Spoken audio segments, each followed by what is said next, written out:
Thank you very much. Thank you, Mr. President. We know that the most consequential relationship in the world is between the U.S. and China. U.S. 28% of the global economy, China close to 20. That's almost half of the global GDP.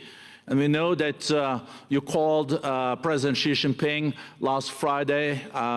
We heard that you had a good discussion. How do you see the relationship between the U.S. and China in the next 4 years under your leadership? He called me, but I see it very good.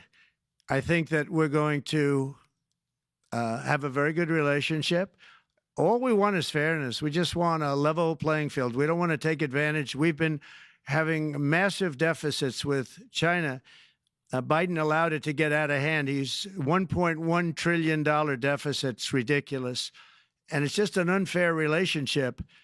And we have to make it just fair. We don't have to make it phenomenal. We have to make it a fair relationship. Right now, it's not a fair relationship. The deficit is massive, as it is with other countries, a lot of Asian countries, actually. But we have deficits that are very big, and we can't keep doing that. So we're not going to keep doing that. But I like President Xi very much. I've always liked him. We always had a very good relationship. It was very strained with COVID coming out of Wuhan. Obviously, that strained it. I'm sure it strained it with a lot of people, but that strained our relationship. But we always had a great relationship, I would say, and we look forward to doing very well with China and getting along with China. Hopefully, China can help us stop the war with, in particular, Russia, Ukraine. They have a great deal of power over that situation, and we'll work with them. And I mentioned that with during our phone conversation with President Xi. And hopefully we could work together and get that stopped. We'd like to see denuclearization. In fact, with President Putin, prior to an election result, which was frankly ridiculous, we were talking about denuclearization of our two countries, and China would have come along. China has a much smaller, right now, nuclear armament than us, or field than us, but they're going to be catching it at some point over the next 4 or 5 years. And I will tell you that President Putin really liked the idea of cutting way back on nuclear. And I think the rest of the world, we would have gotten them to follow. And China would have come along, too. China also liked it.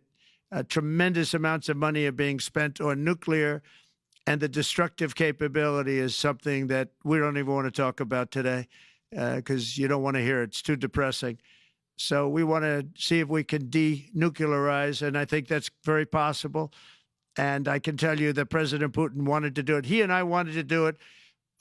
We had a good conversation with China. They would have been involved, and that would have been an unbelievable thing for the planet. And I hope it can be started. Mr. President, when you're back here in Davos next year, will there be then a peace agreement with Ukraine and Russia by then? Well, you're going to have to ask Russia.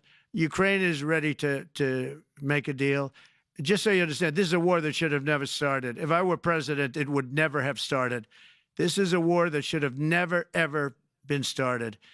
And it wasn't started during there was never even talk about it. I knew that it was the apple of President Putin's eye, but I also knew that there was no way he was going in, and he wasn't going to go in. And then when I was out, bad things happened, bad things were said, a lot of stupidity all around, and you end up with what you have. Now you have all these bombed out cities. They look like demolition sites with many people killed. I think the thing that you'll see about Ukraine is that far more people have died than is being reported.